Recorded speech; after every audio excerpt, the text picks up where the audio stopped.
I can't think of a better person to inspire you to work hard and to do all the things that you must do to achieve than the person who has agreed to come and speak to you today. Mr. O'Day, and I should say Dr. O'Day because he has an honorary degree from Carleton University, he's a Carleton grad, is our speaker. And when he was your age, he was a homeless person. He was living on the street, panhandling for nickels and dimes. And today, he's a celebrated business person. He's best known as the founder of the Second Cup, and we all know about the Second Cup in the engineering building.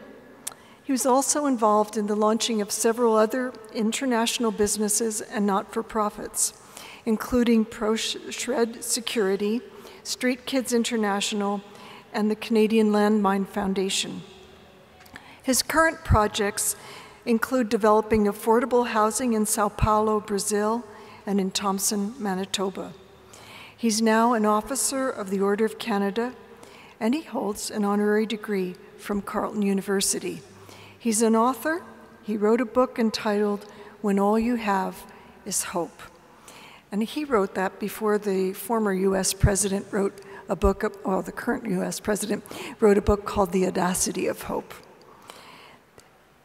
Mr. O'Day's book recounts his inspiring story of triumph in the face of adversity. I am pleased to introduce to you a man who has shown that every one of us can make a difference. Please join me in welcoming Frank O'Day.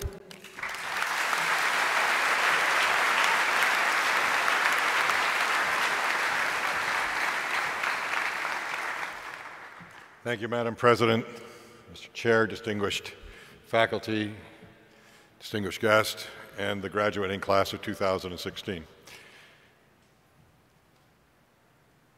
40-plus years ago, I found myself standing on the corner of Shooter and Jarvis Street in Toronto. For those of you who don't know, Shooter and Jarvis Street is a very tough part of town.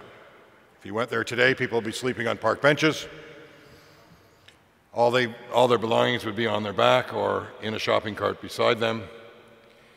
It's a very dirty, lonely, and sometimes violent existence. I know because I was one of them. A day in my life was made up of going over to Yonge Street and panhandling for nickels and dimes. Two guys and I worked the street. We get 99 cents to get a bottle of wine. Go back to the flop house beside, or the alleyway beside the flop house in which we were living, and we drink that wine, and the conversation went something like this. Tomorrow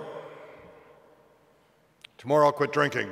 Tomorrow I'll get a job. Tomorrow I'll call my family. Tomorrow, and back and forth to Yonge Street. At the end of the day, we had to make the most important decision of the day. That would we go back to Yonge Street, the shape we were in, and get 50 cents each so we could sleep in the flophouse? Or would we sleep on a park bench? Flophouse was 3 guys to a room. You tied your shoelaces around your ankle, otherwise the first guy up got the best pair of shoes.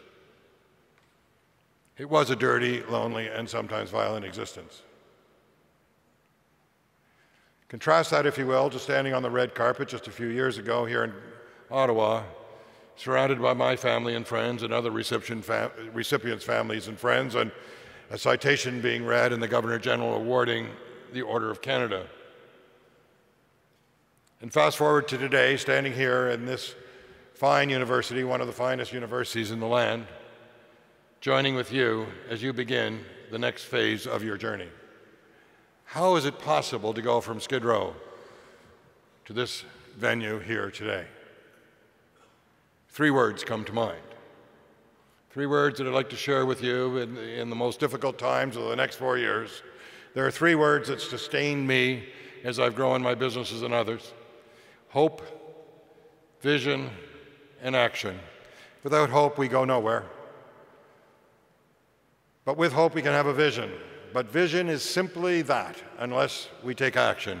Vision is simply a dream without action. But hope, vision, and action has seen me through, and I trust will see you through the next 4 years.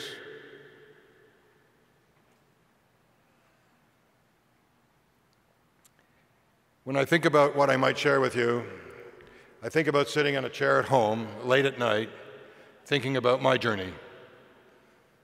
And as I look back over my life, it is the things that made me most proud that I think about. It is creating Street Kids International, where we made a film on AIDS, and 40 million kids saw that film. 40 million kids whose lives were touched because two guys met on an airplane and created a film. It's about the Canadian Landmine Foundation, where kids now play where before they could not play. It's about the businesses I formed and the families and the opportunities that came as a result of people becoming employed by us, and the hope that grew in their families all across the land. And as I think about that, I think that humanity has one common objective. Each one of us has a single purpose in life, and that's to leave this place a little better than we found it. Just like the people that went before us here at this university.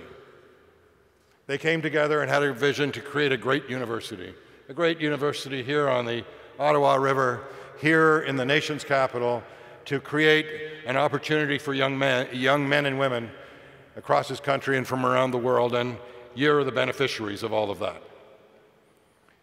So I urge you, as you enter this new phase of your life, to take advantage of all the university has to offer,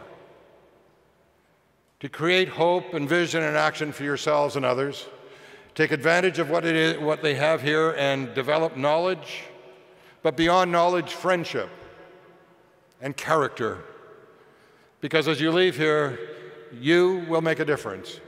You will make a contribution. You can change the world. And as a result of all that you've learned, you will leave this place better than you found it, our common mission. So when you leave here, you take the torch, and it then becomes your turn to make a difference. And I have every confidence, looking out over this crowd today, that you will do that. Thanks very much. Good luck.